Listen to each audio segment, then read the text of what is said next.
hello everyone. How are we doing today? My name is Nick Pampanella, and we also got Luke Spafford on the camera. We are currently on Interstate 55, en route to Joliet, Illinois. We're doing a Road Trip Nation project. Gonna go interview Jim Bjes. He's the director of security and gaming operations at Hollywood Casino. So I'm feeling pretty anxious and really excited to meet this guy. My mom works with him. She says he's a really cool dude to talk to, so hopefully that'll be fun. So we have arrived at Hollywood Casino Joliet. We're gonna make some money, Luke, aren't we? Woo! Yeah. So we got here a little early, about 45 minutes actually to our interview. My mom told me there was traffic. You know, be pretty cautious. So we're just gonna have a fireside chat. So Luke, how about that no-hitter? It was a great no-hitter. Jake Arrieta, second no-hitter of his career. No, I was talking about my no-hitter. I threw last night. My bad. I didn't see that. I didn't catch that. Nah, I didn't throw. Yeah, that's what I thought. Yeah, so we're gonna hit the slots later. We're gonna play some blackjack and craps. We're on my $100 bills. Yep. We're gonna hit the roulette wheel. It's gonna be a fantastic time. I'm going reds. Probably red 7. Yeah, it's a good choice. I think it's a good choice. Yeah. Alright, well.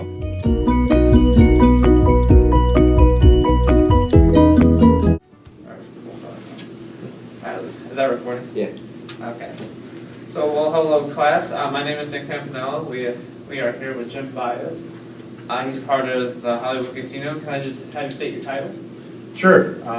Jim Bjes, Hollywood Casino, Director of Property Operations. Okay. So, my first question is, how long have you been with the casino? I've been in the casino industry for about 25 years. I've been with Hollywood Casino Joliet for about 10 years. Okay. And what does your job entail? What do you do? My job entails, I oversee many different departments. One of those being the security department, another one being risk management, facilities operations, valet operations, housekeeping, capital projects, which is any kind of bigger dollar spends at the property I oversee. So I'm going in a bunch of different directions. Okay. Approximately how many people work under you? Approximately 300. 300? That's a lot. There's a lot of people. How many people are above? Are you up there? The only person above me is the general manager of the property. Okay. What is the most exciting part about your job? Every day is different. It's never the same. It never gets mundane. When you come to work, you kind of have an agenda that you set out, but it always changes throughout the day. And with overseeing a bunch of different departments, your mindset changes constantly. So it keeps you on your toes. It's exciting. How did you get involved in the casino? I have family members that worked in the casino business, and my whole goal was to go into the casino business and work in the table games department. I enjoy playing cards in my own time. Thought it'd be a good opportunity to, how cool would it be to play cards and get paid for it? So I learned all the table games. Started out in the security field, and just liked being in security. I enjoyed it, and I decided to continue on. Never went to the table games department, and just continued on from there and was able to make a career out of it. We're going to ask a little more personal questions about how did you get to your position today? So Sure. What did you do, or what did you want to do when you were my age or as a kid? Actually, I wanted to be a professional baseball player. I Me too. went to college on a baseball and football scholarship, and things happen in life. I got injured playing football, which kind of ruined both baseball and football career. Where'd you go to school? Elmhurst College in Chicago. You said your injury halted your sports playing career. Correct. What other obstacles in life have also led you to this position, as well as how did you overcome them? Obstacles. In kind of moving through the chain, I can honestly say I've been very fortunate, and I credit that to to my parents, my father specifically, who has a very hard work ethic. He was a Cook County Sheriff's Police officer, very militant, and he installed a very hard work ethic. And the obstacles I was able to overcome, I overcame them because of the work ethic he installed in me. That you keep pressing, you keep moving through any issues that you have, and good things will happen. So it's just determination. I know where I wanted to go. I know what I wanted to do. So obstacles I've seen is just a speed bump before I was going to get to where I wanted to go. How important is a job like security important to this establishment? It's the private security world, especially in a casino, because we jokingly call this adult Disneyland. Mm-hmm. People are here to have a good time, and we're here to make sure they have a good time. But the security side makes sure that it's peaceful, that everybody comes, has a good time, doesn't have to worry about feeling unsafe, feeling that somebody's going to follow them out from the casino after they won the jackpot. So security plays a very key role. They also verify a lot of what goes on in the casino world from the different departments. So when you work in a casino security department, you basically learn everybody else's job to do your job better. So it's very important. And then you've got the outliers. If you pay attention to the news, you see all the craziness going on around the world. These guys have to keep a very close watch on that. Anything that's going to affect the private sector, they have to know about. They have to be trained about to watch out for. And they're very keen on observation, so that way, if they see something, that they immediately report it, and we take care of it right away. Okay. Speaking of keeping the peace, sometimes it's not always that way. I always hear stories. Approximately how many hiccups, say fights or whatever, occur in the casino, at the bars, restaurants? Yeah, I would say those happen, maybe 3-4 times a year. That you'll get something. It comes in many different forms. It could be guest versus guest. It could be a sole guest who becomes disorderly and acts out on their own. That they're angry about something that they didn't like happened while they were here. It could be an employee that could have lost on a hand and got aggravated about it. That they become disorderly, and then it becomes a little bit more physical security situation. But yeah, I would say probably 2-3 times a year we get a situation where it gets a little bit more than just an easy situation to deal with. It takes a little bit more skill, a little bit more physical skill to take care of. Another personal question. A lot of people like to answer this. What is your biggest pet peeve? My biggest pet peeve is laziness. Laziness. I'll do anything for you if you put forth the effort. If you're lazy, then it's showing me you don't want to put forth the effort. You don't want to strive to be better. How about a pet peeve from a guest? From a guest, not taking responsibility for their own actions. Yes. If they don't, people are going to do things, and I'm a very laid-back individual, and people go out, they have a couple drinks, they act a little goofy. You'll get to that point in your life. You're too young for that now. I've been to that point in my life. We all do things goofy, and so I have a tolerance for that. But when you take it too far, and you can't control your own actions because you've had too much to drink, or that's when it bothers me. It kind of gets under my skin a little bit, and that's probably my biggest pet peeve with guests is just own your actions.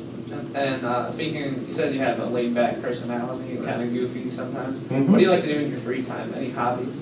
Yeah, I coach youth sports. I have a son who's a very athletic kid. Very proud of him. He plays on a couple different baseball teams. My daughter plays on a couple different softball teams, which is their primary sport. They also play in different league basketball, and football, and volleyball, but I love coaching their sports. I love working with the youth athletes and teaching them the right way to do things. A lot of times you get coaches who just go out there and kind of roll out a lineup card or let the kids run around a little bit, but I concentrate on the fundamentals.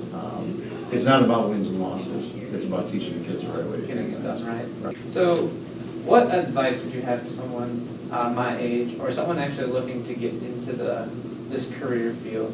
What process should they go through, or what attributes should they develop as they try to get into this? Sure. You're taking the right step now is education. Education is very important. I would concentrate on two different areas. One, you want to get a strong background in the criminal justice side if you're going into the security field. Whether you go in the security field or you go into the general business sense, you want to take business classes, specifically in business accounting, and get that good base down. Because anytime, no matter what business you're going to work for, no matter what, whether you go into the private sector or the security side, you go into the public sector, into the police, fire, FBI, whatever, everything boils down to dollars and cents, okay, no matter what you do. So if you get that strong business side and you understand that, then you're going to be successful because you're going to understand how business works. You're going to understand the economics of it. And you're going to make yourself a good business partner to whatever company, whatever organization that you work for. So education is key, getting the business background. Specifically in the security side, is staying on top of what's going on in the world and molding yourself to what you're working for. If you're working in the Department of Corrections, your demeanor, your actions, your persona is going to be different than if you're working in private security in adult Disneyland. You don't want to be the strict prison guard type and authoritative type in a guest service atmosphere. But you don't want to be a guest service guy and be a pushover and be nice in a prison situation. Yeah. So you have to mold yourself to the area that you're going into, and just understanding that, and don't be afraid ever to ask questions along the line, no matter where you go or what you do, no matter how high you get. I've got a high level position with this company, but I still ask questions on a daily basis. I still reach out to, specifically in the security side, the Joliet Police Department, the Illinois State Police, who's the gaming board of this property. Still reach out to them and ask them questions, have dialogue. Nobody's perfect and nobody's ever going to have all the answers. So don't be afraid to reach out and ask those questions. Speaking about relationships, what kind of relationship do you have with the Joliet PD, State Police, etc.? Sure. The State Police works on the property, and they oversee the gaming actions. They're the Illinois Gaming Board. I have a good relationship with them. There's a Master Sergeant that's on property. Master Sergeant Baxton is assigned here. I have a good relationship with her, constant communication. From there's a lieutenant who oversees multiple different casino jurisdictions. Lieutenant Patera, I have a good relationship with him. I've known him for a while. With the Joliet Police Department, with the Joliet Fire Department, communication with both chiefs, and we utilize the Joliet Police Department a lot to come out and take care of things. Work with the fire department to make sure the property's safe. Work with the state fire marshal to make sure that everything is that we're within code. We're making sure that everybody has a good time and everybody is safe while they're here. That's really all the questions that I have. Do you have any questions for me or about our class in general? No, I like that you're reaching out to the community, to somebody who's been in the field. I think that's important. I give all the credit in the world to your educators. But it's great when you can step out in the community and talk to individuals who have done it. And I give you my card. You can call me at any time if you have questions. questions in the future, whether it's assisting you in your education or when you take that step to go out into the sector. I'll be more than happy to help you out. So, Okay. good luck to you. All right, thank you. All right. Thank you for interviewing with us. Sure. And next episode on Road Trip Nation.